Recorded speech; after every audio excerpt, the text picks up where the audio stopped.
Ladies and gentlemen, today we dive into a drama that began with public praise and ended in absolute silence. Millions of dollars on the table and an atmosphere of fear hanging over Canada. The story of Meghan Markle and Jessica Mulroney's friendship increasingly resembles a royal soap opera filled with twists, betrayals, and secrets locked away. To understand the story, we need to go back a few years. Meghan and Jessica met in Toronto during the filming of the series Suits. The Duchess quickly began treating her as a confidant and best friend, taking her on vacations, to events, and even into the palace. When Prince Harry proposed to Meghan, it was Jessica who received the first call from her friend, straight from the gardens of Kensington. And at the royal wedding of 2018, Jessica's children stole the show alongside Princess Charlotte, carrying the bride's train. But in 2020, everything changed. Jessica became embroiled in a controversy linked to the Black Lives Matter movement after a public clash with influencer Sasha Exeter. Accused of using her white privilege, Jessica's reputation collapsed. She was dropped from television, lost contracts,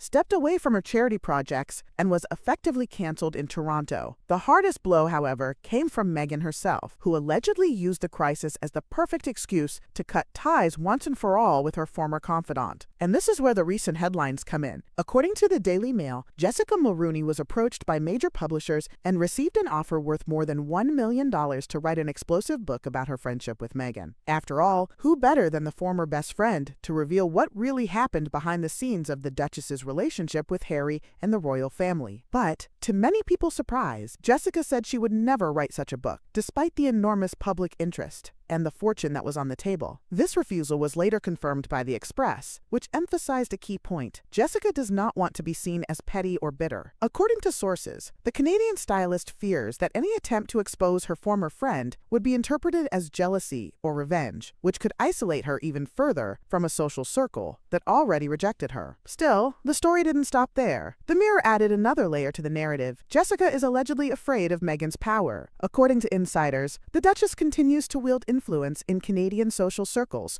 with eyes and ears everywhere. That fear has reportedly kept Jessica paralyzed, despite everything she knows. As one source put it, she lost her career, but going against Meghan could make her look bitter and isolate her even more. What stands out most is the suspense. Even though Jessica has denied plans for a memoir, publishers remain insistent that her story would be explosive and worth millions. After all, she knows intimate details about Meghan's life, secrets kept since the Suits era right up to the royal wedding. Today, the two no longer follow each other on social media, never appear together in public, and Jessica has shown no support for Meghan's recent ventures, such as her lifestyle brand As Ever or her Netflix project. In my view, calling Meghan Markle powerful is, at the very least, an exaggeration. From what I see, her influence is limited to a very specific niche: fans of her brands, artisanal jams, and dried flower arrangements. Outside of that, her image has been the target of ridicule and constant erosion. The little prestige Meghan still enjoys does not come from her own accomplishments, but from the name she inherited by marrying Harry. Without that tie, she would hardly have the global reach she flaunts today. Calling that real power is misleading. It is borrowed influence, not something she built on her own. And there's also a matter of fairness. If Meghan can sell her version, her truth, in books,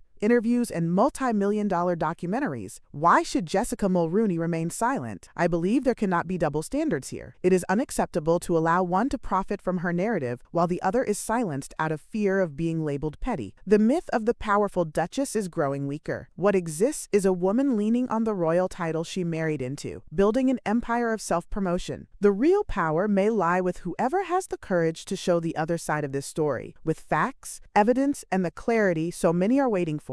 And the question remains, will Jessica keep her promise never to reveal anything? Or will she eventually give in to the temptation of a $1 million check and the demand from publishers and fans eager to know the most intimate details of the Duchess of Sussex's life? Leave your comment below, because I read them all and I really want to know what you think about this case. Also, don't forget to like this video. It really helps our work and makes YouTube recommend it to more people. Subscribe to the Royal News channel to follow all the latest news and behind the scenes of the British royal family.